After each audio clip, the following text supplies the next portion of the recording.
Il se tenait debout sous la pluie glaciale, serrant les mains de ses jumeaux de 6 ans qui tremblaient de froid, tandis que ses riches beaux-parents le regardaient avec mépris depuis le confort douillet de leur hall d'entrée en marbre. Tu n'es rien d'autre qu'un mercenaire, cracha le vieil homme en claquant la lourde porte en chêne devant la seule famille que sa défunte fille lui avait laissée.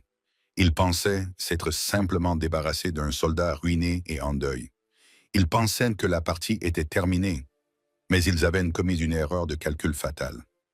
Ils ne savaient pas que l'homme qu'ils venaient de jeter à la rue était l'unique bénéficiaire d'une fiducie silencieuse d'une valeur de 200 millions de dollars. Et ils ne savaient certainement pas que la banque qui détenait l'hypothèque sur leur manoir venait d'être rachetée par lui. La pluie à Seattle ne tombait pas simplement. On aurait dit qu'elle essayait de vous effacer. C'était une nappe grise, froide et implacable qui martelait le pare-brise de la Ford F-150 rouillée de 2004 d'Ethan Caldwell. À l'intérieur de la cabine, le chauffage cliquetait et sifflait, menant un combat perdu d'avance contre le froid de novembre. Ethan agrippa le volant, les jointures blanchies, et regarda dans le rétroviseur. Léo et Mia dormaient, blottis l'un contre l'autre, sous une couverture en laine rugueuse qu'Ethan avait récupérée lors de sa dernière mission. Ils ressemblaient tellement à Sarah. Les mêmes boucles chaotiques, la même mâchoire obstinée, même dans leur sommeil. Sarah. La douleur dans sa poitrine était un poids physique plus lourd que n'importe quel sac à dos qu'il avait porté dans l'Inde couche. Elle était partie depuis 3 mois. Un conducteur ivre sur la I-5, c'était tout ce qu'il avait fallu pour démanteler tout son monde. Il gara le camion. Ils étaient assis devant le domaine Harrington à Medina. C'était une vaste forteresse moderne de verre et d'acier surplombant le lac Washington, un endroit qui respirait l'argent ancien et l'accès exclusif. C'était la maison où Sarah avait grandi et celle où elle avait juré de ne jamais revenir. « Nous devons le faire pour eux », murmura Ethan, répétant le mantra qu'il se répétait depuis 48 heures. Il était fauché, pas seulement à court d'argent, mais au point de compter chaque centime pour faire le plein d'essence. Les frais funéraires avaient été astronomiques. Sarah méritait ce qu'il y avait de mieux, et les Harrington avaient refusé de payer un centime, affirmant que puisqu'elle avait épousé ce soldat, c'était à lui de s'en charger. Ses économies avaient disparu.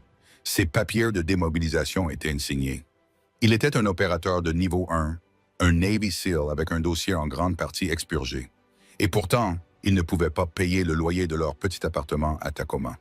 Il avait besoin d'aide pour quelques mois seulement, jusqu'à ce qu'il décroche un contrat dans la sécurité privée. Il sortit du camion, la pluie trempant instantanément sa chemise en flanelle. Il contourna le véhicule et réveilla doucement les jumeaux. « Salut les copains », murmura-t-il. « On est arrivés. C'est l'heure de voir grand-mère et grand-père. » Léo se frotta les yeux. « Est-ce qu'il nous aime déjà, papa? » La question frappa Ethan comme une balle de sniper. « Ils t'aiment, Léo. Ils sont juste compliqués. » Ethan les fit avancer sur le long chemin d'accès en ardoise. Il n'avait pas de parapluie. Il protégea les enfants de son corps du mieux qu'il put. Il sonna à la porte, dont la sonnette profonde et résonnante résonna comme un jugement. La porte s'ouvrit. Ce n'était pas un domestique. C'était Robert Harrington en personne. Il portait un pull en cachemire qui coûtait probablement plus cher que le camion d'Ethan. À côté de lui se tenait Elena, serrant un verre en cristal rempli de scotch, et la sœur aînée de Sarah, Victoria. Victoria fut la première à prendre la parole. Elle s'appuya contre le cadre de la porte, regardant Ethan de haut en bas, avec un air de dégoût pur et simple. « Eh bien, » dit Victoria d'un ton traînant, « regardez ce que le chat a ramené et noyé. »« Robert et la nana, » dit Ethan d'une voix calme malgré le froid. « Je dois vous parler. Nous n'avons rien à vous dire, Monsieur Caldwell, » répondit Robert d'une voix grinçante. « Nous avons clairement exprimé notre position lors des funérailles. Vous n'êtes pas le bienvenu ici. Ce n'est pas pour moi, dit Ethan en s'approchant. La pluie coulait de son nez. C'est pour Léo et Mia. Je suis dans une situation difficile. J'ai juste besoin d'un endroit où ils puissent rester quelques semaines, le temps que je me remette sur pied. Je dormirai dans mon camion s'il le faut. Mais ils ne devraient pas être dehors par ce temps. Elena but une gorgée de scotch, le regard froid et vide. Ce sont vos enfants, Ethan. Vous les avez voulus. Vous avez voulu que notre fille mène cette vie minable avec vous. C'est la conséquence de vos choix. Ce sont vos petits-enfants. La voix d'Ethan s'éleva légèrement. Sarah n'est plus là. Ils sont tout ce qui te reste d'elle. Sarah est morte le jour où elle t'a épousé. Robert grogna. Il s'avança, se plaçant juste devant Ethan. Ethan ne broncha pas. Il aurait pu briser le bras du vieil homme en 3 endroits avant que Robert n'ait le temps de cligner des yeux. Mais il resta immobile, telle une statue de retenue. Tu crois pouvoir venir ici avec tes histoires larmoyantes et tes offres de soutien? Continua Robert en postillonnant. Tu es un raté, Caldwell. Tu es un grognon violent et inculte qui n'a pas su protéger sa femme. Et maintenant, tu ne peux plus subvenir aux besoins de tes enfants, papa. Mia gémit derrière la jambe d'Ethan. Victoria rit. C'était un son cruel et aigu. Oh, regarde-les, habillés de haillons. C'est embarrassant, vraiment. Imagine si les voisins voyaient ça. S'il te plaît, supplia Ethan. C'était de la chose la plus difficile qu'il ait jamais faite. Plus difficile que l'école militaire, plus difficile que le combat. Supplier ces monstres. Prendre les enfants. Je signerai tout ce que tu veux. Donne-leur juste un lit chaud. Robert regarda les jumeaux tremblants. Pendant une seconde, Ethan crut voir une lueur d'humanité. Mais Robert reporta son regard sur Ethan et la haine se durcit. Non, dit Robert. Si vous ne pouvez pas les soutenir, confiez-les à l'État ou mieux encore, disparaissez, mais ne venez plus jamais frapper à ma porte. Si vous revenez, ajouta Victoria en vérifiant ses ongles, nous appellerons la police et vous ferons arrêter pour intrusion, puis nous demanderons la garde au motif d'instabilité. Vous ne voudriez pas cela, n'est-ce pas? Un héros enfermé dans une cellule de prison. Robert saisit la lourde porte en chaîne. Sortez de ma propriété immédiatement. Claquement. Le bruit résonna dans la nuit humide. Ethan resta là un long moment, fixant le grain du bois, l'eau coulant sur son visage, se mélangeant aux larmes chaudes de rage qu'il refusait de laisser couler. Il se retourna. Il s'accroupit et serra Léo et Mia dans ses bras, les protégeant du vent. « Tout va bien, mentit-il. Tout va bien. Nous partons à l'aventure. Juste nous. »« Ils sont méchants, » murmura Léo. « Oui, » dit Ethan, sa voix descendant à un registre dangereusement grave. « Oui, ils le sont. » Alors qu'il les attelait à nouveau dans le camion, une berline noire passa devant les grilles de la propriété. Elle ralentit en passant devant Ethan. La vitre s'abaissa. Un homme vêtu d'un élégant costume gris regarda dehors, non pas avec dégoût, mais avec curiosité. Il avait les cheveux argentés et portait des lunettes à monture métallique. Il regarda Ethan, puis la maison, et hocha la tête une fois avant de remonter la vitre et de s'éloigner. Ethan n'y prêta pas attention. Il devait survivre. Il passa la première et s'éloigna de la richesse, de la chaleur et de la famille qui venait de signer son arrêt de mort. 3 semaines plus tard, le charme de l'aventure s'était estompé. Ethan et les jumeaux vivaient au SeaTac Motel, chambre 114. Ça sentait la cigarette froide et le nettoyant au citron. Ethan avait vendu son équipement tactique, ses lunettes de visée, ses plaques, et même son cher Sig Sauer pour payer la chambre et la nourriture. Il travaillait comme journalier sur un chantier de construction dans le centre-ville de Seattle. C'était un travail brutal et éreintant, consistant à transporter des barres d'armature en béton. Le contremaître, un homme nommé Henderson, était un tyran qui aimait sous-payer les travailleurs sans papier et hurler sur les vétérans. Ethan l'acceptait. Il gardait la tête baissée, faisait le travail de 3 hommes et récupérait son argent à la fin de la journée. Chaque soir, il rentrait au motel, se lavait dans le petit lavabo pour ne pas boucher la douche et préparait des spaghettios sur une plaque chauffante pour les enfants. « Tu nous lis une histoire, papa ?» demanda Mia un mardi soir en brandissant un exemplaire défraîchi du Hobbit qui avait appartenu à Sarah. Ethan s'assit sur le bord du lit, le dos lui faisant souffrir le martyre. Il commença à lire, imitant les voix comme Sarah le faisait autrefois. Pendant 1 heure, la chambre d'hôtel miteuse disparut, remplacée par la terre du milieu. Lorsque les enfants furent enfin endormis, Ethan s'assit près de la fenêtre, regardant fixement l'enseigne au néon qui clignotait dans le parking. Il ouvrit son ordinateur portable, un vieux livre usé et abîmé. Il avait un email dans sa boîte de réception. C'était un refus d'une société de sécurité privée. Profil psychologique trop qualifié, trop risqué. Il pensait qu'il était brisé. Peut-être l'était-il. Un coup à la porte le fit sursauter. Il était 22h30. Ethan se dirigea silencieusement vers la porte et regarda par le judas. Ce n'était pas le gérant du motel. C'était l'homme de la berline noire, celui qu'il avait vu au domaine Harrington 3 semaines auparavant. Ethan entrouvrit la porte, le pied appuyé contre celle-ci. « Je peux vous aider ?» L'homme brandit une mallette en cuir. « Monsieur Caldwell, je m'appelle Silas Sterling. Je suis avocat chez Sterling, Holloway & Associates. Je m'excuse de venir à cette heure tardive, mais j'ai eu beaucoup de mal à vous retrouver. Je n'ai pas les moyens de payer un avocat, dit Ethan, prêt à refermer la porte. Je ne suis pas ici pour prendre votre argent, Ethan, dit Silas. Il utilisa le prénom d'Ethan avec une familiarité étrange. Je suis ici pour vous donner le vôtre. Ethan marqua une pause. De quoi parlez-vous? Puis-je entrer? Il s'agit de votre grand-père. Mon grand-père est mort en 1995. Il était mineur de charbon en Virginie occidentale. Silas sourit d'un air sévère. C'était votre grand-père maternel. Je suis ici pour vous parler du père de votre père biologique, Arthur Pendleton. Ethan fronça les sourcils. Il n'avait jamais connu son père. Sa mère l'avait seulement décrit comme une erreur estivale avant de mourir. Je ne sais pas qui c'est. Arthur Pendleton savait qui vous étiez. Silas a dit qu'il t'observait depuis 20 ans, Ethan. Il a suivi ta carrière dans les équipes. Il a essayé de te contacter quand tu as épousé Sarah, mais bon, c'était un homme compliqué. Il est mort il y a 2 jours à Zurich. Ethan ouvrit la porte. Silas entra, détonnant dans son costume italien, au milieu du papier peint qui se décollait.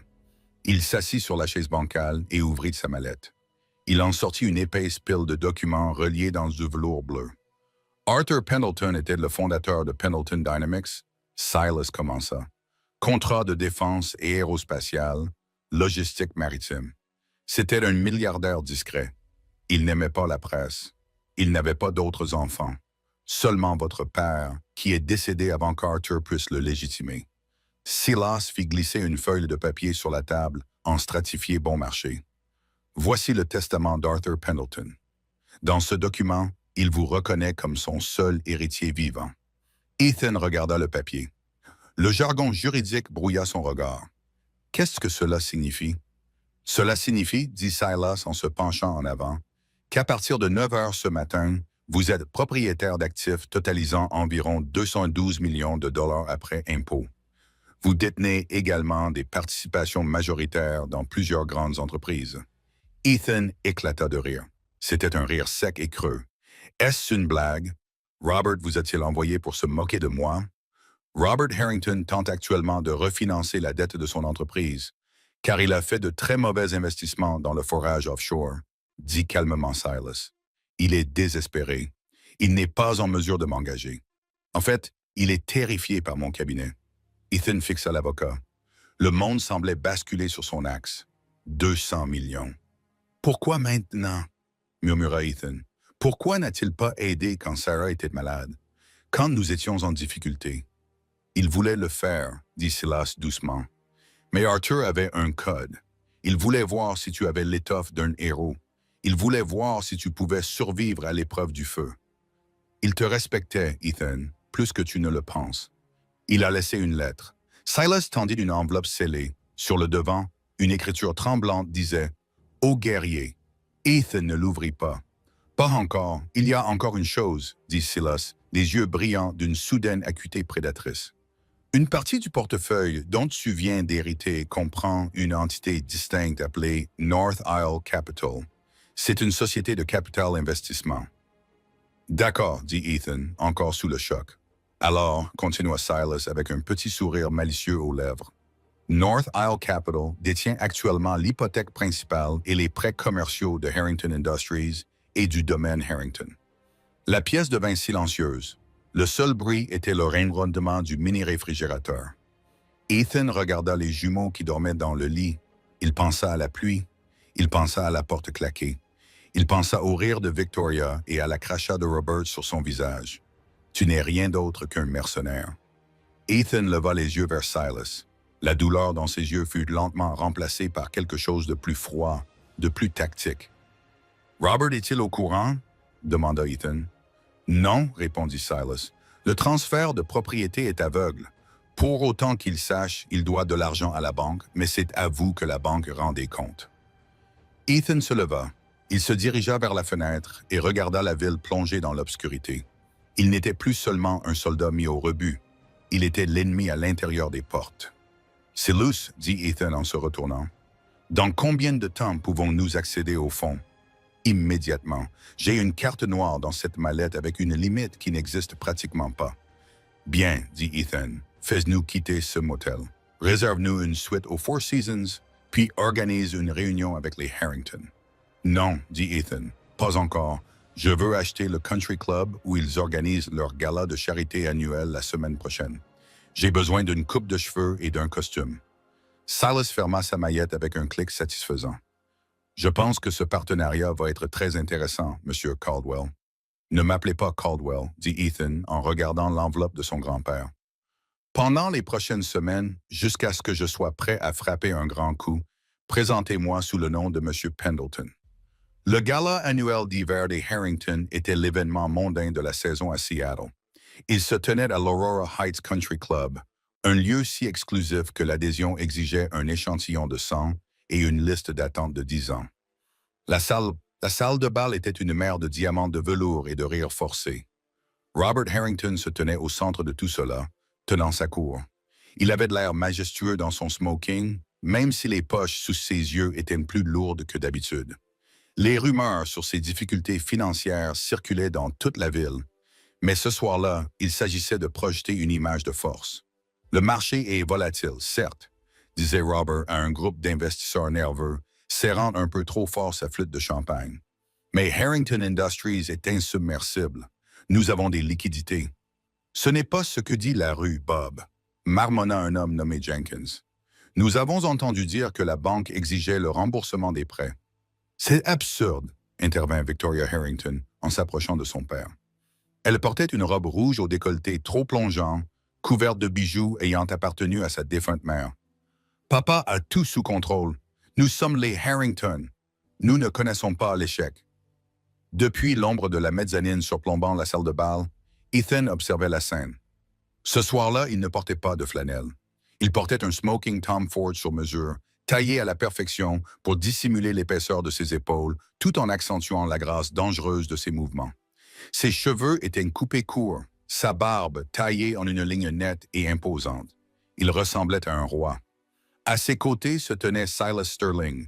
« Ils n'en ont aucune idée, » murmura Silas. « Non, » répondit Ethan, les yeux rivés sur Robert. « Ils ne savent rien. » Ethan avait passé la semaine précédente à se transformer.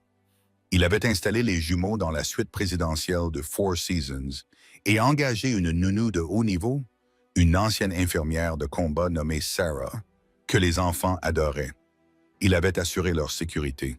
Il s'occupait maintenant de leur avenir. « Le transfert de propriété du club a été finalisé il y a 1 heure, » murmura Silas. « Techniquement, tu es propriétaire de la chaise sur laquelle Robert est appuyé.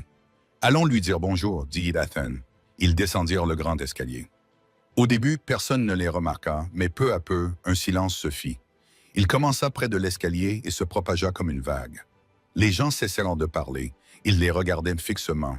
Ce n'était pas seulement parce qu'Ethan ressemblait à une star de cinéma. C'était parce qu'il semblait familier, mais incroyablement hors de propos. « Est-ce que c'est... » murmura quelqu'un. « Non, c'est impossible. C'est le gendre, le grognon. Il a l'air riche. » Ethan traversa la foule. La mère de Jean s'écarta pour le laisser passer. Il ne regardait ni à gauche ni à droite. Il marchait avec la concentration prédatrice d'un tigre traquant une gazelle blessée. Il s'arrêta à 1 mètre de Robert Harrington. Robert tourna le visage, l'air agacé par cette interruption, qui se transforma rapidement en choc, puis inévitablement en rage. « Toi, » siffla Robert. « Je t'avais prévenu si tu franchissais le seuil de ma porte. » « Ce n'est pas ta porte, Bob, » dit Ethan. Sa voix était douce et cultivée, dépourvue du désespoir qui l'habitait 3 semaines auparavant. C'est un country club. Espace public ou sécurité semi-privée. Victoria poussa un cri strident en pointant un doigt manucuré. « Sortez-moi cette ordure d'ici! Il est en infraction! » 2 grands gardes de sécurité en blazer commencèrent à s'avancer vers Ethan. Silas s'avança et leva la main. Je ne ferai pas ça, monsieur. Qui diable êtes-vous? Demanda Robert. C'est Luce Sterling, conseiller juridique de M. Pendleton. Pendleton? Robert fronça les sourcils. Qui est M. Pendleton? C'est moi, répondit Ethan. Un murmure confus parcourut la foule. Vous êtes Ethan Caldwell, cracha Victoria. Vous êtes un mécanicien fauché. Vous avez volé ce costume? Vous l'avez loué?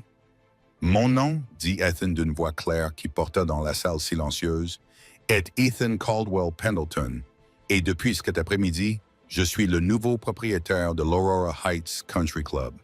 Le silence qui suivit fut absolu. On aurait pu entendre la glace fondre dans le bol à punch. Robert pâlit. C'est impossible. Le conseil d'administration ne vous vendrait jamais. Le conseil d'administration a vendu à une société holding, expliqua Ethan en prenant un verre de champagne sur un plateau qui passait et en buvant une gorgée. Qui m'appartient. Donc techniquement, Bob, vous buvez mon champagne. Victoria semblait sur le point de vomir. Vous mentez. Vraiment? Ethan fit signe au directeur du club, M. Henderson, qui se tenait près du bar, l'air terrifié. Monsieur Henderson, qui signe vos chèques maintenant? Henderson déglutit péniblement. Monsieur Pendleton, monsieur. Ethan sourit. Ce n'était pas un sourire aimable. Bon, Bob, elle est la nena. Victoria. Je crois que cet événement est réservé aux membres. Et en relisant les statuts du club, j'ai remarqué une clause. Section 4, paragraphe 2.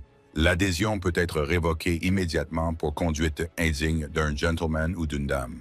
Vous ne pouvez pas, murmura Robert, claquer la porte au nez de vos petits-enfants en deuil pendant un orage. Ethan pencha la tête. Je dirais que c'est indigne, pas toi. Ethan claqua des doigts. Les deux agents de sécurité qui s'approchaient de lui s'arrêtèrent, regardèrent Henderson, qui acquiesça, puis se tournèrent vers Robert. Monsieur Harrington, dit l'agent, nous allons devoir vous demander de partir. C'est fou, rugit Robert, sa dignité s'effondrant. J'ai fondé ce gars-là. Vous ne pouvez pas me mettre dehors. Je suis Robert Harrington.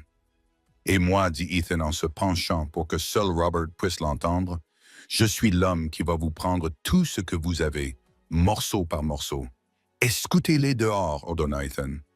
L'élite de Seattle regardait en silence, stupéfaite, la famille Harrington être physiquement expulsée de sa propre fête. Victoria pleurait et proférait des menaces, et le Lanena semblait sur le point de s'évanouir. Robert regarda Ethan avec des yeux remplis de haine pure. Ethan ne sia pas. Il leva son verre vers eux alors que les portes se refermaient. La salle resta silencieuse, les yeux rivés sur Ethan. Il se tourna vers la foule. « Je vous en prie, dit-il d'une voix charmante et chaleureuse. Ne laissez pas ces ordures gâcher la soirée. Le bar est ouvert ce soir, c'est moi qui paye. Profitez-en. » La musique reprit. Les conversations reprirent, plus bruyantes et plus frénétiques qu'auparavant. Tout le monde voulait savoir qui était Ethan Pendleton. Ethan se dirigea vers le balcon pour prendre l'air. Silas le rejoignit. « C'était théâtral, remarqua Silas. « C'était nécessaire, répondit Ethan. Mais ce n'était qu'une escarmouche. Maintenant, c'est la guerre. La réunion à la banque est lundi, lui rappela Silas. Nous avons les documents de saisie prêts pour Harrington Industries. Tu peux fermer son usine. Tu peux saisir ses comptes. Tu peux le laisser sans ressources. » Ethan regarda les lumières de la ville. Il repensa à Léo qui lui avait demandé si ses grands-parents l'aimaient. Il repensa à Sarah qui pleurait dans la salle de bain parce que son père ne répondait pas à ses appels. « Non, répondit Ethan. Je ne veux pas seulement le mettre en faillite, Silas. C'est trop facile. Je veux le dénoncer. » Le dénoncer? Robert n'a pas seulement fait de mauvais investissements, dit Ethan d'un ton sombre. J'ai lu les dossiers que tu m'as donnés sur son entreprise. Les pertes liées au forage en mer ne collent pas. Il cache quelque chose. Il blanchit de l'argent. Silas haussa un sourcil. C'est une accusation grave. J'étais un Navy SEAL, Silas. Je sais comment suivre les chaînes d'approvisionnement. Je sais comment repérer une dissimulation. Robert transfère de l'argent pour quelqu'un de dangereux. Et si je le mets simplement en faillite, cette dette ne disparaîtra pas. Les méchants viendront le chercher, et ils pourraient venir chercher mes enfants parce qu'ils sont de son sang. Ethan se tourna vers Silas. Je ne vais pas encore saisir ses biens. Je vais racheter sa dette. Je vais devenir son plus gros créancier. Je vais le forcer à me faire entrer dans son conseil d'administration. Tu veux travailler avec lui? Demanda Silas, choqué. Je veux m'infiltrer, répondit Ethan. Je veux avoir accès à ses serveurs internes. Je vais découvrir pour qui il travaille vraiment, puis je vais l'envoyer en prison fédérale pour le reste de sa vie. C'est la seule façon de protéger mes enfants. C'est risqué, avertit Silas. J'aime le risque, répondit Ethan. Organise la réunion. Dis à Robert que North Isle Capital est prêt à lui offrir une bouée de sauvetage. Dis-lui que le nouveau PDG veut le rencontrer en personne. Lundi matin, la salle de conférence de Harrington Industries était vitrée, offrant une vue panoramique sur l'empire que Robert était en train de perdre.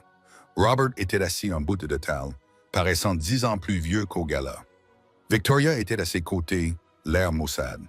Leur directeur financier, un homme nerveux nommé Miller, brassait des papiers.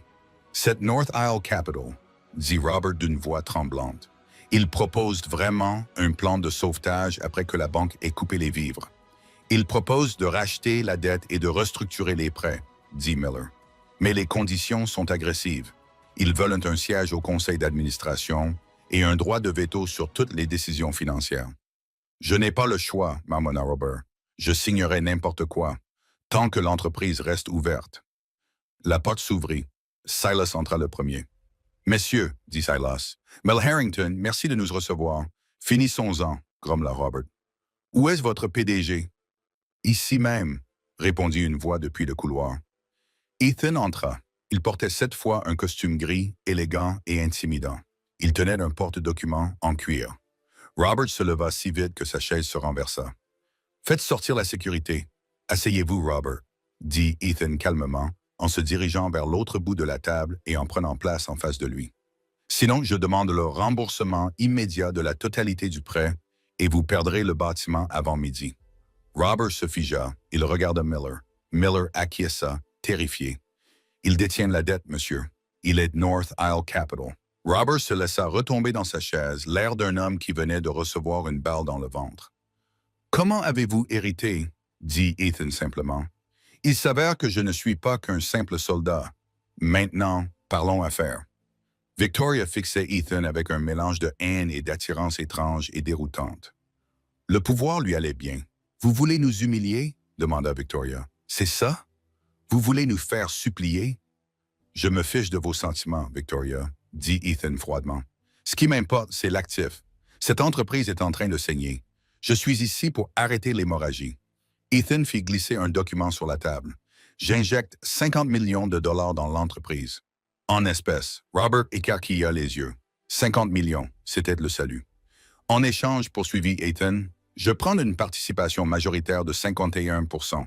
Je deviens président du conseil d'administration et vous, Robert, restez PDG, mais vous me rendez compte. Tout chèque supérieur à 10 000 $ devra porter ma signature. Toute décision d'embauche devra passer par moi. Vous voulez faire de moi votre employé, cracha Robert. Dans ma propre entreprise. C'est mieux que d'être un clochard dans la rue, dit Ethan. Et pensez à l'image, Bob. Vous conservez votre titre. Vous conservez votre manoir. Le monde n'a pas besoin de savoir que vous avez échoué. Vous devez juste ravaler votre fierté et me rendre des comptes. Robert regarda le contrat. Il regarda Ethan. Il vit le piège, mais il vit aussi l'argent. Il était cupide et désespéré. « D'accord, murmura Robert. Il signa le papier. Ethan sourit. « Bienvenue dans l'équipe, Bob. » La réunion fut levée. Robert sortit en trombe, suivi de Victoria. Ethan resta avec Miller, le directeur financier. « Monsieur Miller, dit Ethan. « Oui, monsieur le président. » Miller poussa un petit cri. « J'ai besoin d'un accès complet au serveur aujourd'hui. Je veux tout voir. Les comptes fournisseurs, les transactions offshore. Les sociétés écrans des îles Caïmans, tout. » Miller pâlit. « Monsieur, ces fichiers sont... Monsieur Harrington les garde cryptés, strictement confidentiels. »« Je suis le propriétaire de la société Miller, » dit Ethan en se penchant vers lui. « Si vous ne me donnez pas les clés, j'aurai des experts comptables judiciaires ici dans une heure. Et s'ils trouvent un centime qui cloche, vous partagerez une cellule avec Robert. Nous sommes d'accord? » Miller acquiesça frénétiquement. « Je vais vous donner les mots de passe, mais Ethan passa les 6 heures suivantes dans le bureau de Robert, qui était désormais le sien. Il fouilla dans les fichiers numériques. C'était pire qu'il ne le pensait. Robert ne se contentait pas de blanchir de l'argent. Il faisait aussi de la contrebande. Cachés dans les manifestes d'expédition de pièces aérospatiales, des caisses étaient transportées d'Europe de l'Est à Seattle, contournant les douanes grâce à une faille dans la réglementation des autorités portuaires. Les caisses étaient marquées comme des machines, mais les écarts de poids étaient énormes. Ethan consulta un manifeste datant de 3 mois. La destination était un entrepôt dans le quartier de Sodo. Il reconnut le nom de la société écran qui recevait les marchandises, Obsidian Car. Ethan sentit un frisson lui parcourir l'échine. Il connaissait ce nom. Lors de sa dernière mission en Syrie, Obsidian Car avait été signalé par les services de renseignement de la marine. Il s'agissait d'une société militaire privée composée de mercenaires. Elle faisait le trafic d'armes de haute qualité et, selon la rumeur, se livrait à la traite d'êtres humains. Robert Harrington utilisait sa société de logistique pour faire passer des armes en contrebande pour un groupe de seigneurs de guerre. Ethan se cala dans son siège. C'était énorme. S'il allait voir le FBI maintenant, ils arrêteraient Robert, mais le réseau passerait dans la clandestinité. Obsidian disparaîtrait. Il devait les prendre en flagrant délit. Son téléphone vibra. C'était Sarah, la nounou. Ethan, elle semblait inquiète. « Qu'y a-t-il? Les enfants vont bien? » Je crois qu'on est suivis, dit-elle. Je les ai emmenés au parc. Il y a une camionnette grise. Ils tournent autour du pâté de maison depuis 20 minutes. Un homme avec une cicatrice sur le visage nous observe. Le sang d'Ethan se glaça. Il savait. Obsidian savait que quelqu'un fouinait. « Sarah, dit Ethan, sa voix passant instantanément en mode combat. Écoute-moi très attentivement. Emmène les enfants à l'hôtel. Va au bureau de sécurité. Ne t'arrête pas. Ne passe pas. Vas-y, j'y vais, dit-elle. Je suis en route. Ethan attrapa ses clés et courut. Il ne prit pas l'ascenseur. Il emprunta les escaliers, montant 3 marches à la fois. Il déboucha dans le parking et sauta dans sa nouvelle voiture, une Range Rover blindée noir mat. Il sortit du parking à toute vitesse. Il était à 10 minutes de l'hôtel. Il appela Silas. Silas envoie immédiatement une équipe de sécurité privée au Four Seasons. Menace de niveau 5. Ethan, que se passe-t-il? Les associés de Robert passent à l'action. Ils visent les enfants. Ethan slalomait entre les voitures et brûlait les feux rouges. Il n'était plus PDG. Il était un Navy SEAL, et que Dieu vienne en aide à quiconque toucherait à ses enfants. Alors qu'il approchait de l'hôtel, il le vit. Le van gris était garé le long du trottoir. 2 hommes en uniforme d'entretien en sortaient, mais se déplaçaient avec une précision militaire. Ils se dirigeaient vers l'entrée latérale. Ethan ne s'est pas arrêté. Il s'est enfui. La Range Rover rugissait comme un missile de 2 tonnes. Ethan a visé la camionnette. Crash! Il a percuté la camionnette, la faisant déraper sur le trottoir. Les 2 hommes y ont bondi en arrière, cherchant leur ceinture. Des armes! Ethan a ouvert sa porte d'un coup de pied et s'est roulé sur l'asphalte. Il n'avait pas d'arme, mais il avait un démonte-pneu qu'il avait attrapé sur le siège passager. Le premier homme leva son pistolet. Ethan lança le démonte-pneu. Il virevolta dans les airs et fractura le poignet de l'homme. L'arme tomba bruyamment au sol. Ethan réduisit la distance qui les séparait. Il plaqua le 2e homme au sol, lui enfonçant son épaule dans le plexus solaire. L'homme s'effondra. Ethan lui asséna un coup précis à la tempe qui l'assomma. Le premier homme, serrant son poignet cassé, chercha son arme de la main gauche. « Non », grogna Ethan, debout au-dessus de lui. L'homme regarda Ethan dans les yeux. Il y vit de la mort. Il se figea. « Qui vous a envoyé ?» demanda Ethan en attrapant l'homme par la gorge. « Je ne sais pas », haleta l'homme. « C'est juste un boulot. Attrape les enfants. Utilise-les comme monnaie d'échange. » « Une monnaie d'échange, pourquoi? » « Pour te faire arrêter. Pour te faire arrêter de fouiller. » Des sirènes retentirent au loin. La police arrivait. Ethan leva les yeux vers la fenêtre de l'hôtel. Il vit les visages de Léo et Mia collés contre la vitre. Il se retourna vers le mercenaire. « Dis à ton patron, » murmura Ethan, « qu'il vient de commettre la plus grosse erreur de sa vie. Il n'avait pas seulement attaqué un homme d'affaires, il avait attaqué un père. » Ethan lâcha l'homme alors que les voitures de police s'arrêtaient dans un crissement de pneus. Il leva les mains en signe de reddition, mais ses yeux scrutaient les environs. Ce n'était plus une prise de contrôle d'entreprise. C'était une mission meurtrière. La cellule de détention provisoire du département de police de Seattle était froide. mais pas autant que l'accueil réservé à Ethan. Il ne fut pas inculpé. Silas Sterling était arrivé dans les 20 minutes avec une équipe d'avocats qui avait fait transpirer le capitaine de police. L'argument de la légitime défense avait largement tenu car les hommes qu'Ethan avait attaqués étaient recherchés par Interpol. Ethan sortit du commissariat à 3 heures du matin. Silas attendait près de la voiture. « Les enfants sont en sécurité », dit immédiatement Silas. « Je les ai emmenés dans un refuge. Mon équipe de sécurité privée surveille les alentours. Même une mouche ne peut entrer sans autorisation. »« Bien », a dit Ethan en se frottant les jointures meurtries. « Et les hommes, ils ont fait appel à un avocat et ne parlent pas. Mais nous les avons identifiés. Ce sont des sous-traitants d'Obsidian. Le lien est confirmé. » Ethan regarda les toits de la ville. « Robert est-il au courant? C'est là que ça devient intéressant, » dit Silas en ouvrant la portière de la voiture.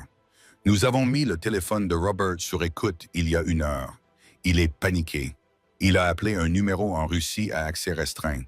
Il criait que l'accord était annulé et qu'il n'avait pas signé pour kidnapper des enfants. » Ethan marqua une pause, donc il n'avait pas ordonné le meurtre. « Non, c'est un escroc, Ethan, et un père épouvantable.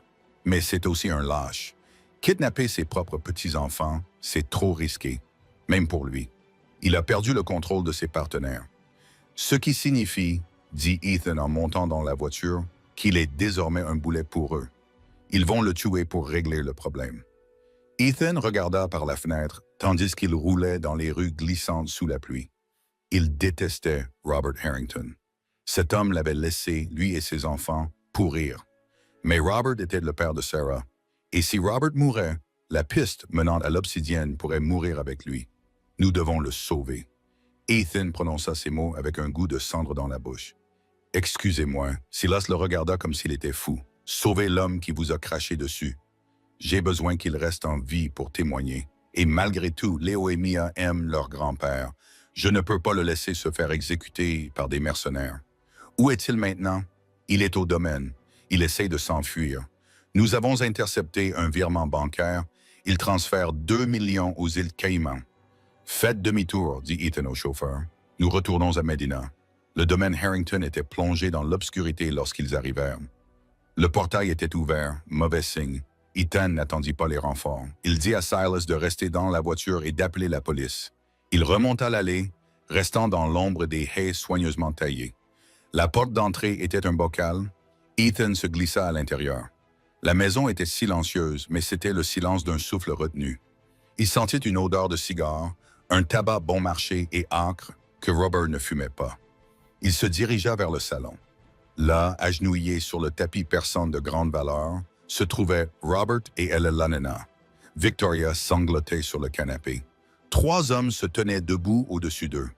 L'un d'eux était l'homme à la cicatrice que Sarah avait vu au parc. Il tenait un pistolet muni d'un silencieux.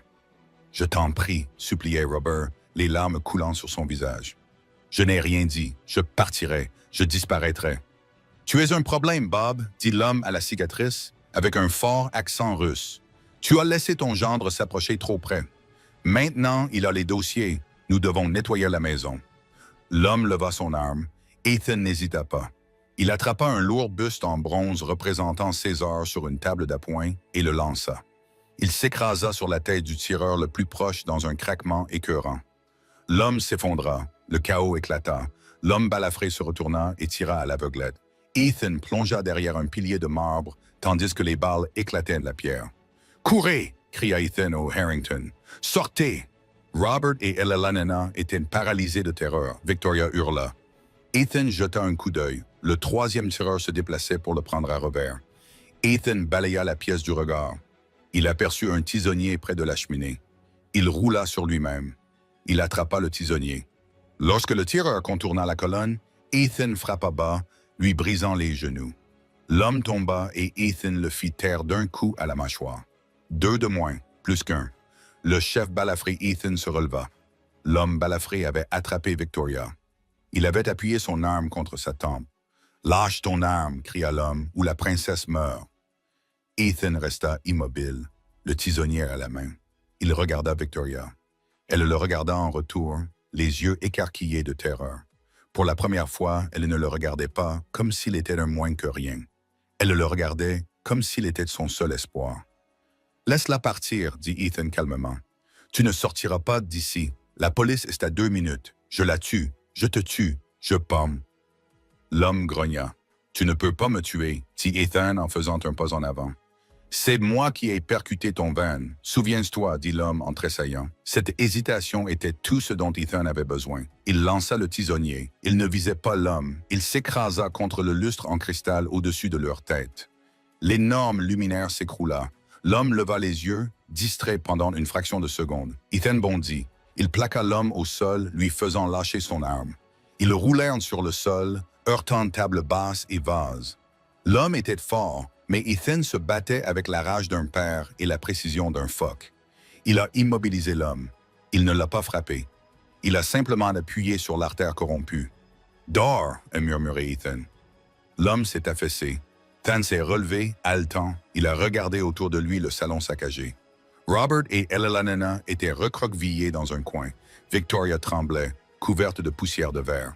Ethan s'approcha de Robert. Il dominait l'homme plus âgé. « Vous, balbutia Robert, vous nous avez sauvés. »« J'ai sauvé les témoins, » le corrigea Ethan froidement. « Levez-vous. » Des sirènes retentissaient à l'extérieur.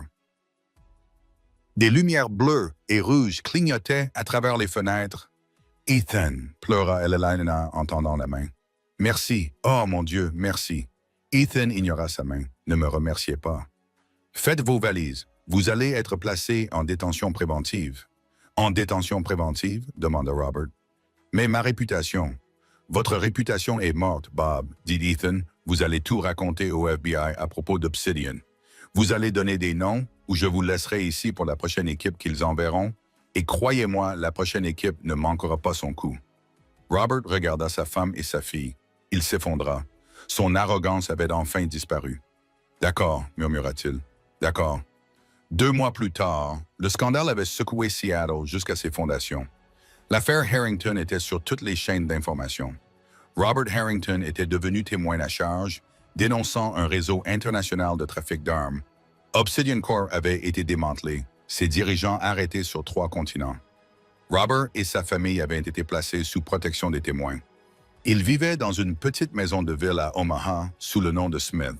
Pas de manoir, pas de gala, juste une vie tranquille de classe moyenne. Ethan se tenait sur la terrasse de la nouvelle maison qu'il avait achetée à Queen Anne. Ce n'était pas une forteresse, c'était un foyer. Elle avait un grand jardin pour les enfants, une cabane dans les arbres et une vue sur la baie. Silas était assis à la table du patio et versait du thé glacé. « L'acquisition finale de Harrington Industries est terminée, dit Silas. Nous avons rebaptisé Pendleton & Partners. Les actions ont augmenté de 15% depuis que vous avez pris les rênes. »« Bien, dit Ethan. » Il regardait Léo et Mia jouer à chat dans l'herbe. Ils riaient. Ils étaient heureux. « Il reste un détail à régler, dit Silas. Victoria, qu'en est-il d'elle? Elle n'est pas entrée dans le programme de protection des témoins. Elle a refusé. » Ethan se retourna. « Où est-elle? »« Elle est ici, à Seattle. Elle demande à vous voir. » Ethan fronça les sourcils. « Pourquoi? » Elle dit qu'elle a quelque chose qui appartient à Sarah. Ethan hésita. Il ne voulait revoir aucun d'entre eux, mais si c'était à propos de Sarah. « Faites-la entrer, » dit Ethan. Silas fit un signe de tête vers la porte latérale. Victoria entra. Elle avait l'air différente. Les bijoux coûteux avaient disparu. Elle portait un simple jean et un pull. Elle avait l'air normale, plus humble. Elle s'arrêta au bord de la terrasse. Elle regarda les enfants jouer, une tristesse dans les yeux. « Bonjour, Ethan, » dit-elle doucement. « Victoria, » dit Ethan, sur ses gardes. « Que veux-tu? » Elle fouilla dans son sac et en sortit une petite boîte en velours. Elle la posa sur la table. « J'ai trouvé ça dans le coffre-fort de ma mère. Victoria m'a dit que c'était la bague de fiançailles de la grand-mère de Sarah. Sarah voulait la porter à ton mariage, mais papa l'a cachée. Il lui a dit qu'elle avait été perdue. » Ethan regarda la boîte. Il l'ouvrit. Une bague vintage en saphir se trouvait à l'intérieur. Il se souvint de Sarah pleurant parce qu'elle l'avait perdue. « Pourquoi me la donner maintenant? » demanda Ethan. « Parce qu'elle appartient à Mia, » répondit Victoria.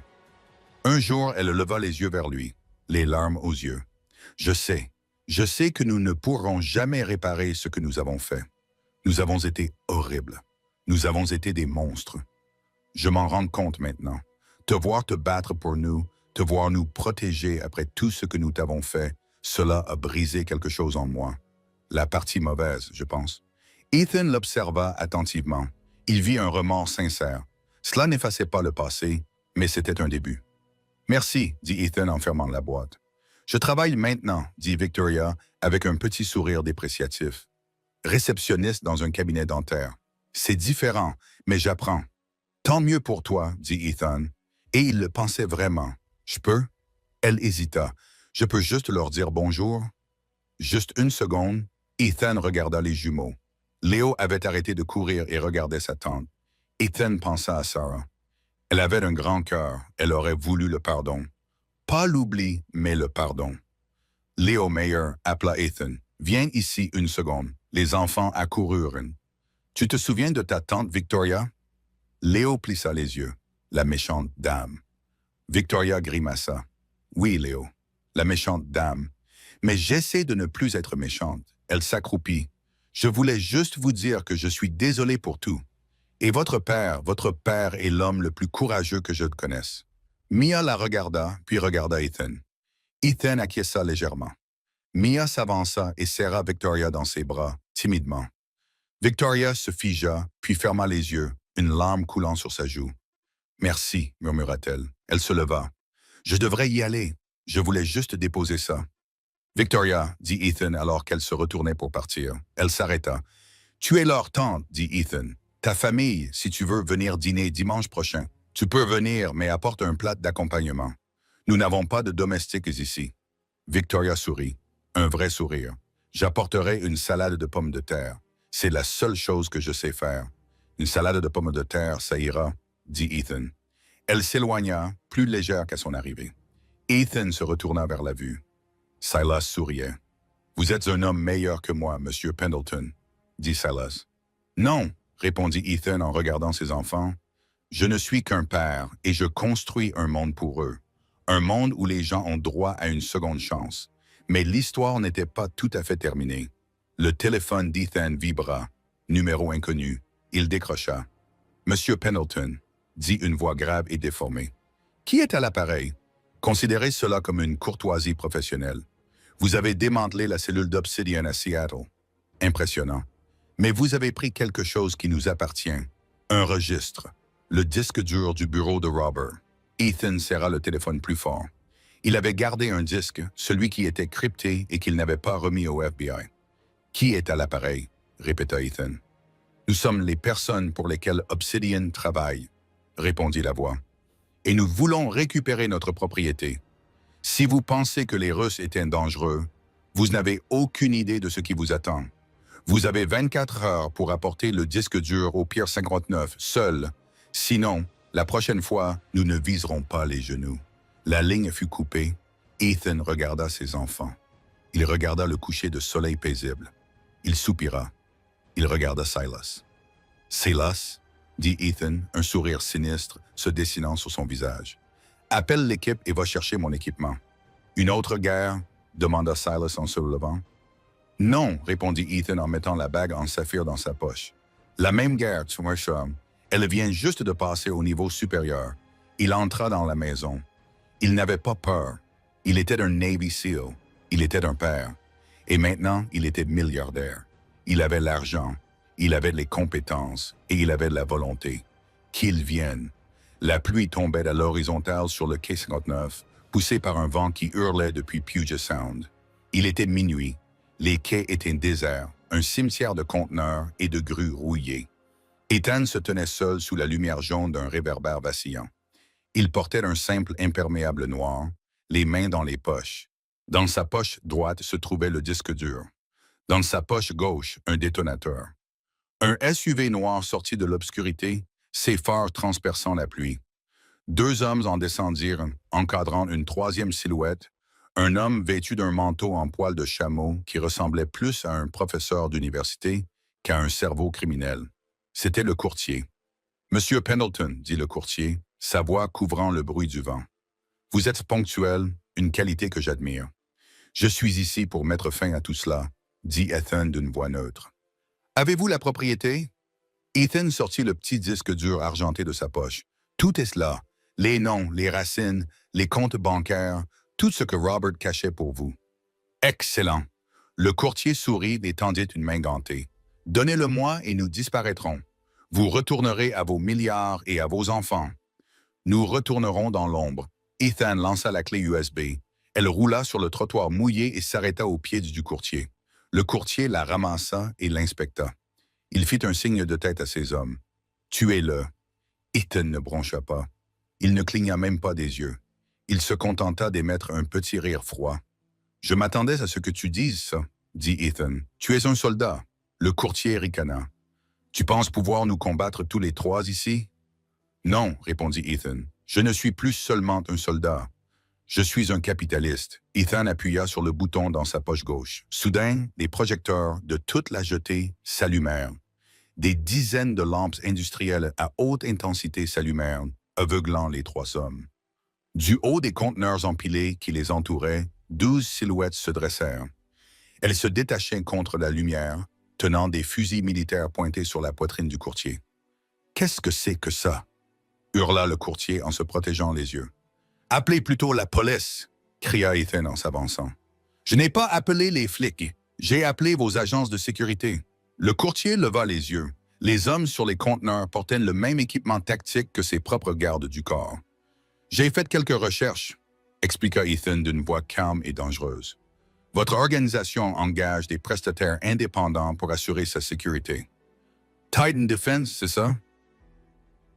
Eh bien, ce matin, Pendleton Partners a racheté Titan Defense pour 40 millions de dollars. » Ethan s'arrêta à quelques centimètres du courtier. « Ces hommes ne travaillent plus pour vous, » murmura Ethan. « Ils travaillent pour moi et je viens de leur donner une très généreuse prime de Noël. » Les deux gardes du corps du courtier, à côté du SUV, baissèrent leurs armes et s'éloignèrent de lui. Le courtier se retrouva seul, tremblant. Le disque dur tomba de sa main. « Vous avez acheté mon armée. J'ai acheté le conseil d'administration, » corrigea Ethan. « Et ce disque que vous tenez est vierge. Les vraies données ont été transmises au FBI, à Interpol et à la CIA il y a 10 minutes. Si je n'entre pas un code sur mon téléphone dans les 30 prochaines secondes, une deuxième copie sera envoyée au New York Times. » Ethan ramassa le disque vierge et l'écrasa sous sa botte. « La partie est terminée, » dit Ethan. « Tu n'es plus un fantôme. Tu n'es qu'un homme dans un parking qui n'a nulle part où aller. » Des sirènes se mirent à retentir au loin. Cette fois, c'était Ethan qui les avait appelés. « Tu as enfreint les règles, » siffla le courtier. « J'en ai créé de nouvelles, » répondit Ethan.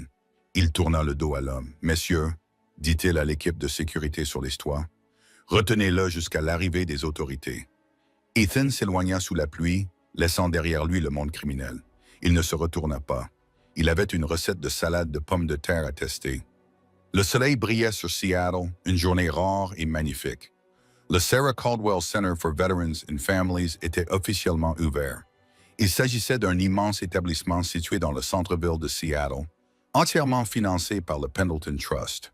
Il offrait un logement gratuit, une formation professionnelle et une aide juridique aux parents célibataires et aux anciens combattants. Ethan se tenait sur le podium, coupant le ruban. Il avait l'air différent.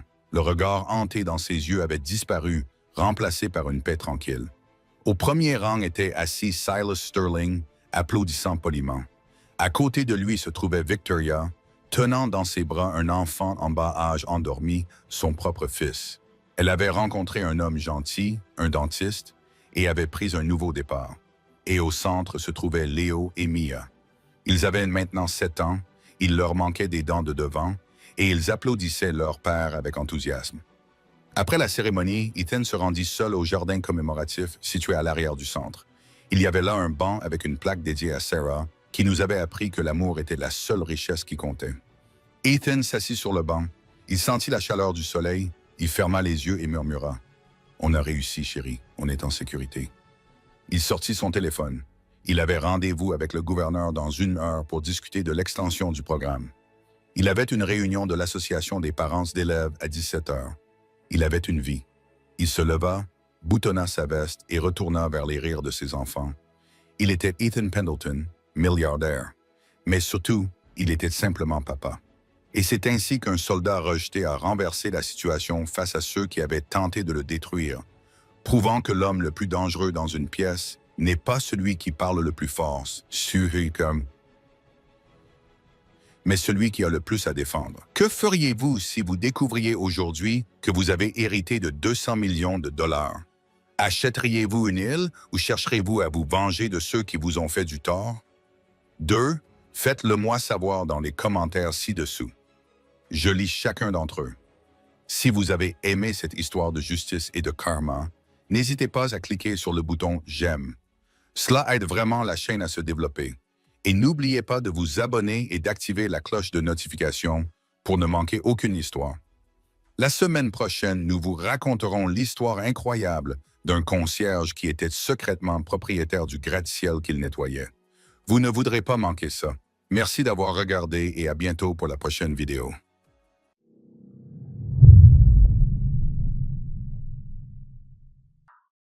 Giftian Gecko mid.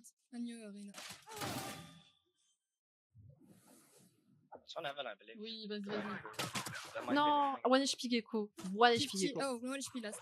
Et one. Ah, là. Остался один враг. Nice. C'est bien FK, non? Non. Nice.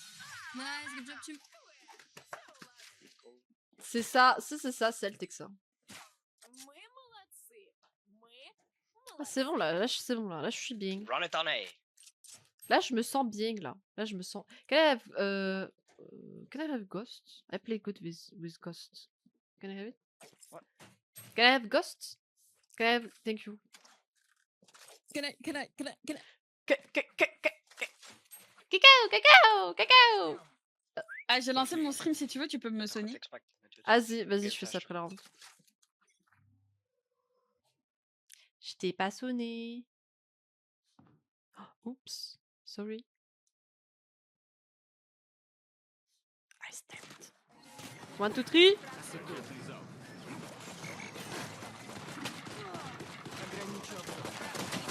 Oh, Please, I have Oh, no hey! All. Yeah, they stacked, but we are the better team. We are better. Yeah, we are better. Really was top. I love croissants, by the way. Oh, me too. Thank you. Of course you do. 65, swing, please. Остался один враг. Yeah, I don't know. You wanted to swing, my dude. God, tell me that, King. Oh non, n'y allez pas. I have. Ok. Ah, Attends, je vais sonner Texa. Good Je vais job. la sonner. Attendez. Let's go. Texa, ma petite Texa. Mid. Ma petite Texa. Mid and then back to A. okay, Watch we follow you. Ma petite Texa. Yeah. I got a ghost. Pourquoi Wanna pourquoi get il banned basait de la instead? Can I have the ghost? That is. Okay. Oh, okay. Ah, mais ça a mis tout seul le chat partagé, j'ai rien fait. J'ai juste sonné. AG. Je crois que normalement elle peut refuser. J'ai enlevé. Ça. Ah, ok. Oh, j'ai pas bail. Donne-moi, prends la vandale, j'ai pas de shield.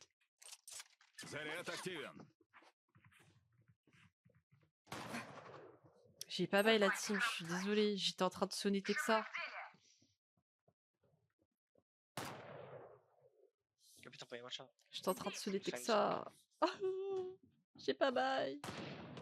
There's two holding. Behind.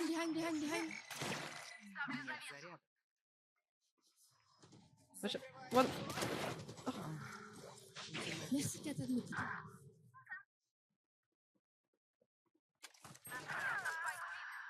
Спайк на Б.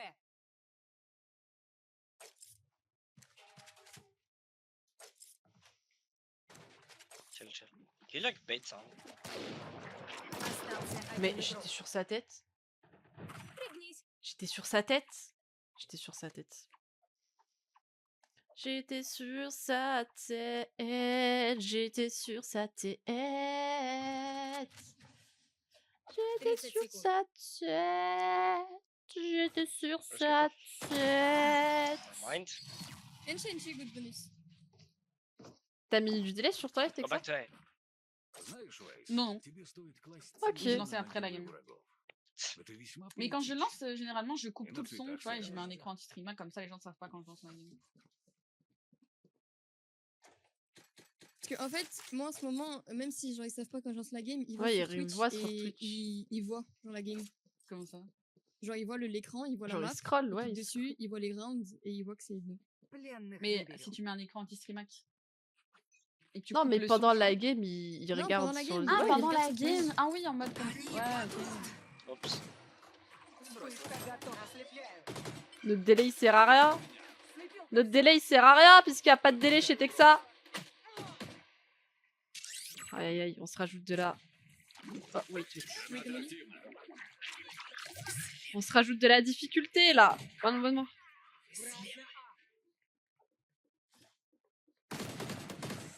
One more heaven. Шипы пошли! Шипы на месте! Шипы пошли! Шипы в деле! One behind, Anutero, behind.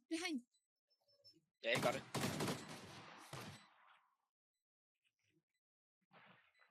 No, not behind, he go Back. top.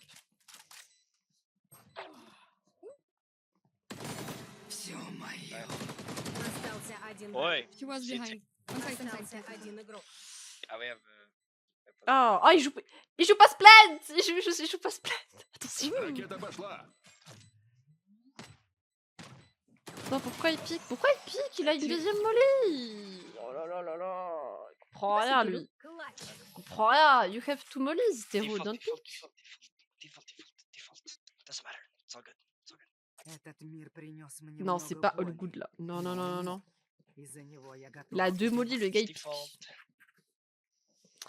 Il a deux mollies, le gars, il pique. Le gars, il pique. What the fuck? He literally fake, no? Like he's like Yeah. They rush baiting us, bro. Don't be rush baited. Just muted him. Them. I'm not gonna do that. It's not rage bait if it doesn't work. Molly day. Spike is spawn. Waouh. Wow. Outlaw Evan là-dessus. No, I dashed. 75 right now. Outlaw Evan là-dessus. Wait, Non, il why a is troll, it il a forced? troll. Go lancer sans délai. Bah, Ah, du for the next. coup. Okay. Moi, je vois pas pourquoi elle met pas de délai. En plus, elle est plus connue que nous tous. Elle est trop connue avec ça. Et moi, si j'étais connue comme ça, déjà, je suis pas trop connue, je mets du délai. Остался один игрок. NTA. Mais là. Um, Bon, après, on est sur Londres, mais bon. Il y a des Français, c'est sûr. Я здесь за тем, Je crois que notre чтобы Tero, il est un мечтать. peu. Mais en plus, perché. il Bah, est ouais, aigri, ouais. hein. Il est aigri en plus. Hein.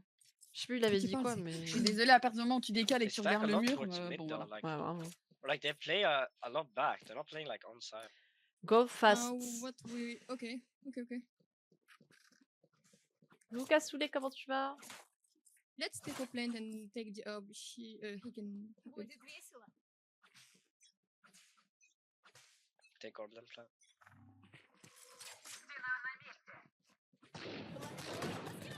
Враг на Б. I flash, 1, 2, 3. On backside. Ограничился. Спайк на Б. Спайк у меня. Спайк установлен. I'm slowed. Остался один враг. Nice. Flank probably. Maybe vent, yeah.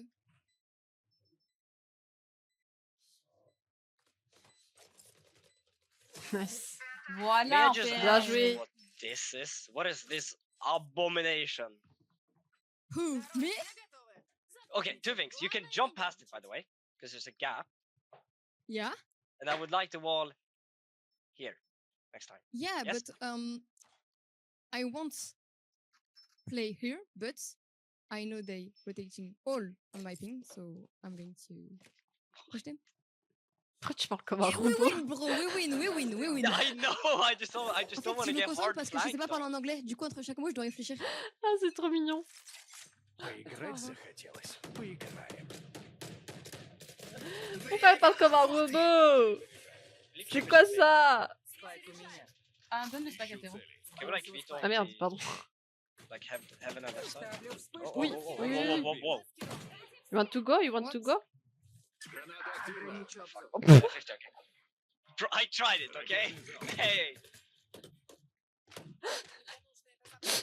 Je rêve où il est tombé dans le vide. Ouais, je- Ah mais non, c'est pas possible. Non, non, il l'a kill. Ah. Ok. Вспышки конец.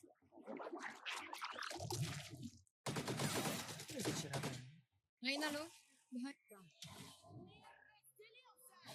No, it's happened. Открывать и кромсать. Шипы на месте. Ah, je suis cross. Ah, la cross. La cross. What is happening? One heaven, watch out, one heaven. Maybe one flank. Play behind with your ult. You have pull and ult, guys. Be careful, you don't have info of chamber. I don't know. Chamber was heaven. Let's pull then ult. Pull first and ult. Okay. Ult, bro, ult. Bien. Behind. Okay, Flank, behind. flank.